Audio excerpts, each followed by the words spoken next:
Hola, mi nombre es María Medina y hoy les vengo a hablar sobre las unidades funcionales de Luria. Alexander Luria fue un neuropsicólogo ruso nacido en 1902, reconocido por defender la idea de que los procesos mentales son resultados de la integración de distintas estructuras que actúan creando sistemas. En otras palabras, una zona del cerebro puede estar implicada en el desarrollo de diferentes funciones. Para poder explicarlo, Luria propuso la existencia de 3 unidades funcionales en el encéfalo. Estas 3 unidades funcionales ejercen un papel importante sobre los procesos mentales y la actividad consciente del hombre. Como un punto de partida, cada una de estas unidades funcionales planteadas por Luria posee una estructura jerárquica y consiste en 3 zonas corticales, una sobre la otra. Tenemos el área primaria, que es la de proyección, que ésta recibe impulsos de o los manda hacia la periferia.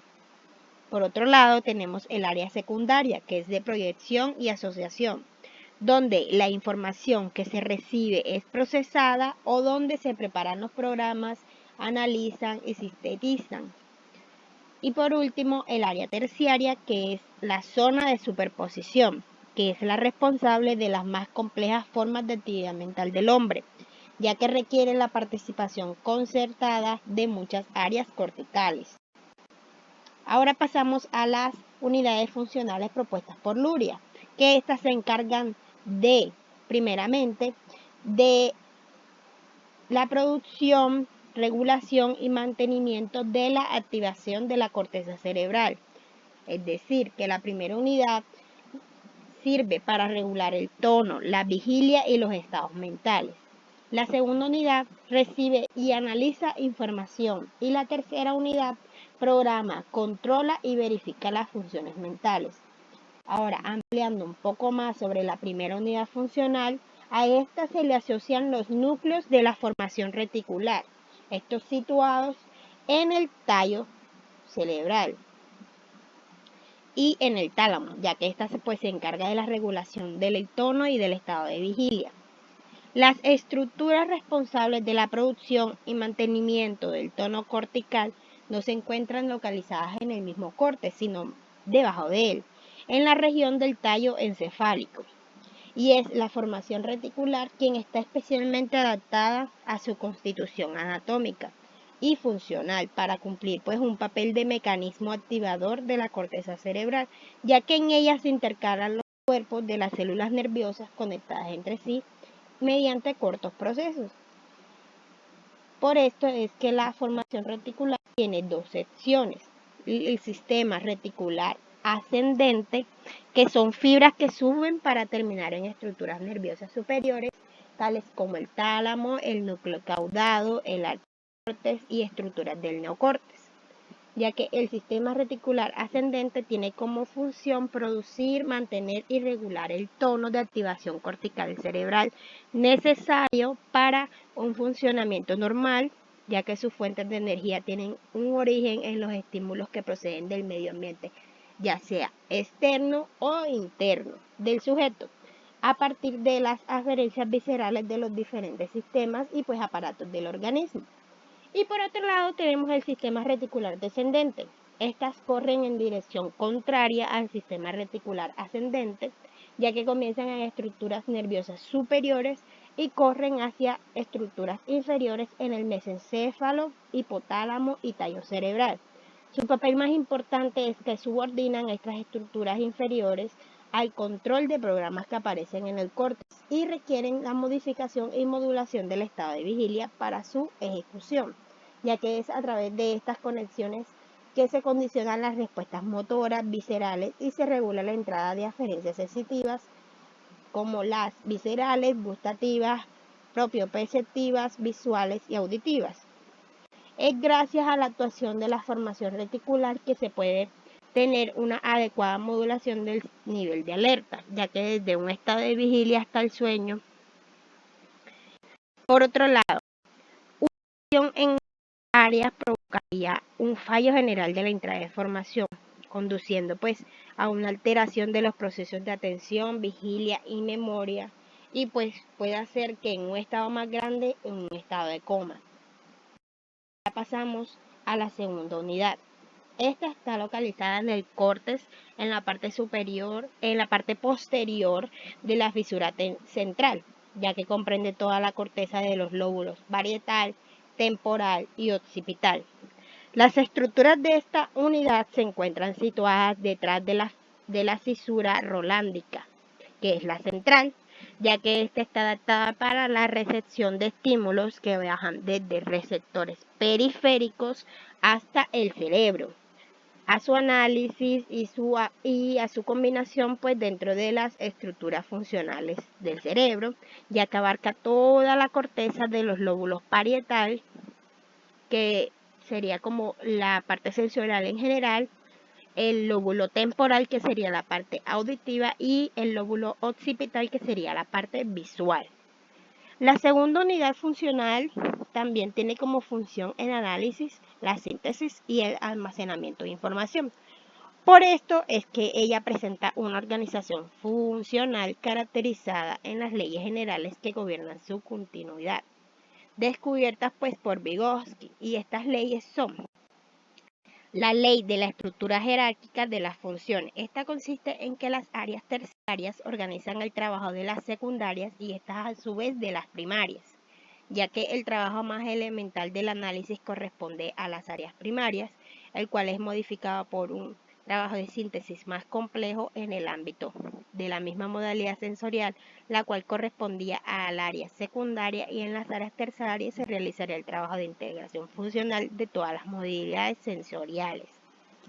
Por otro lado, tenemos la ley de la especificidad decreciente de funciones, ya que esto se refiere a que a medida que se asciende de las áreas primarias a las áreas terciarias, la organización va tomando menos específica para una modalidad sensorial específica. Y por último, la ley de la laterización creciente de las funciones, ya que esta ley menciona que a medida que se asciende en orden jerárquico se produce una lateralización de las funciones. Produce una asimetría funcional entre los hemisferios, de modo que existiría un dominante, generalmente el izquierdo, y el derecho queda como subdominante.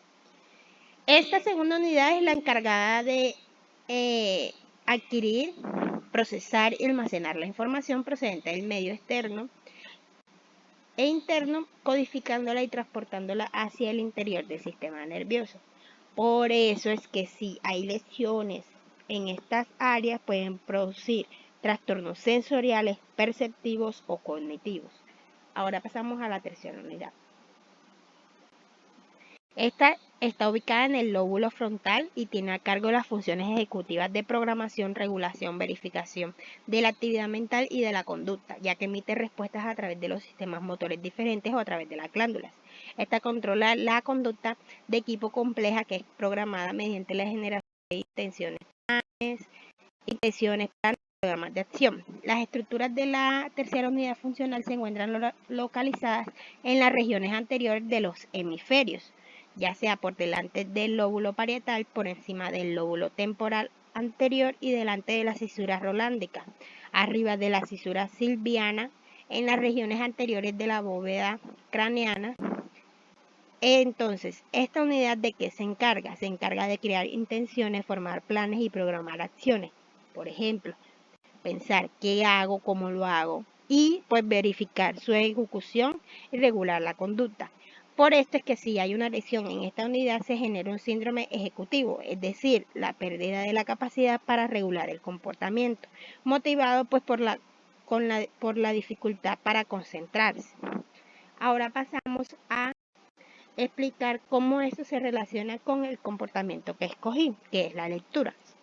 Entonces, la lectura se realiza mediante un sistema funcional complejo de diversas habilidades y sus habilidades. Por este motivo es que hay autores que apoyan pues la concepción de Luria sobre los sistemas funcionales del cerebro. El proceso de lectura pues se parte de la percepción visual y después el análisis de grafemas. Entonces, cuando se analizan esos grafemas que vienen siendo las letras, el cerebro los recodifica posteriormente en sus correspondientes estructuras fonéticas, es decir, cómo suena esa letra, y así llegar a la comprensión del significado de lo que se escribe.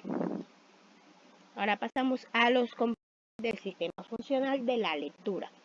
Los componentes del sistema funcional de la lectura, según aparecen en el modelo neurolingüístico de Jin y Jin de 1984, pertenecen al nivel cortical, generalmente del hemisferio izquierdo. Según este modelo de estos autores, leer en voz alta una palabra implicaría que la imagen formada en la retina es proyectada en el córtex visual primario, es decir, el área 17 de Brodmann, a través de la vía visual. Por otro lado, el análisis de características más elementales tiene lugar en el córtex visual de asociaciones, es decir, el área 18 y 19 de Brodmann, siendo mejor procesadas pues en el córtex visual derecho de las palabras imaginables y en el izquierdo las cadenas de letras. Y por último, la lectura de palabras no familiares es imposible pues en algunas lesiones cerebrales según Luria, ya que la distinción entre la verdadera lectura analítico-sintética y el reconocimiento ideográfico directo de una palabra puede ser de gran importancia para diagnosticarla.